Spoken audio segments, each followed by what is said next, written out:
State Republican lawmakers are taking drastic steps to consolidate and expand control over elections. The New York Times reports on the efforts by state legislatures to strip powers away from local authorities. Some states are specifically targeting Democrats of color. The piece even resonated with Senate Majority Leader Chuck Schumer. Can you read this article and still believe what Republican legislatures are doing is on the level? Just read it. It makes you want to weep what they're doing. For more, I want to bring in Nick Corasaniti. He is a political correspondent for the New York Times, and he joins us now from Brooklyn. Nick, first of all, I'm sorry that Senator Schumer kind of butchered your last name there when he brought up your article, but I think he got it right in the end. Clearly, your article is making some waves. Let's dive into what's going on in some states like Georgia and Arkansas, where we're seeing policies being put in place, by Republicans who are trying to box out minority voters. Can you break down when this shift started and how effective this might be come not only the midterms, but, looking at the 2024 election as well?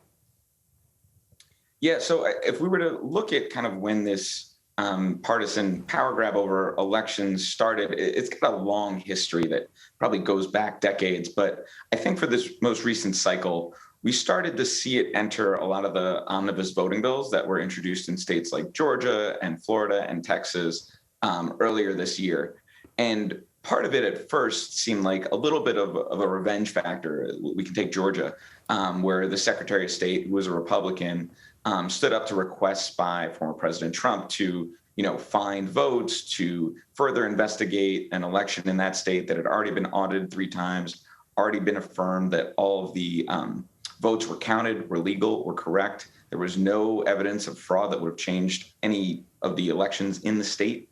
And so what was in that voting bill that came out a few months after that election was efforts to strip Secretary Raffensperger of his power. He was no longer a voting member of the state elections board, and he was no longer the chair. And we started to see that in some other states in these bills that were kind of overhauling election systems. But in Georgia in particular, which is what our story was on this past weekend, they're also looking at the county election officials. And these are the officials who are really in charge of the day-to-day administration of elections. They select voting hours. They select drop box locations, precinct locations.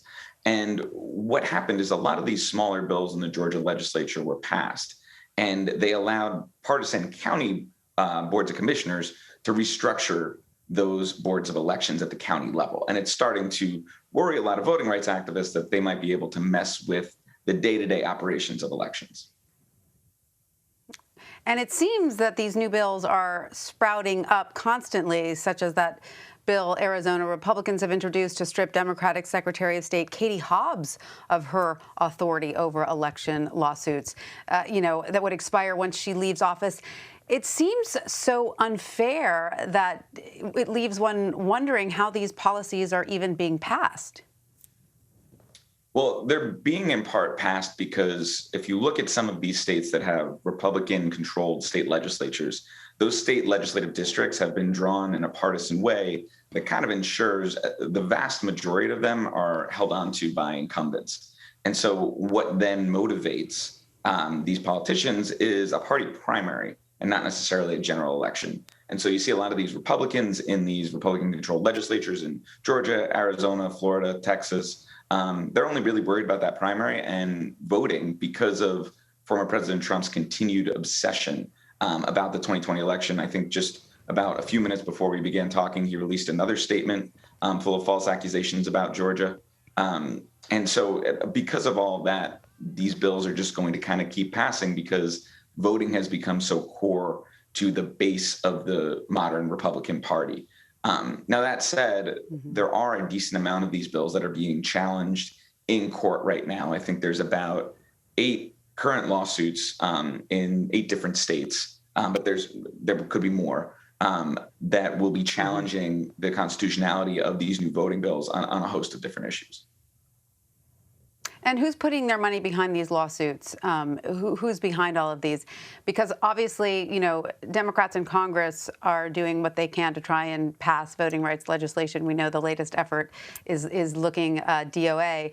But who else is trying to get these lawsuits to gain some traction?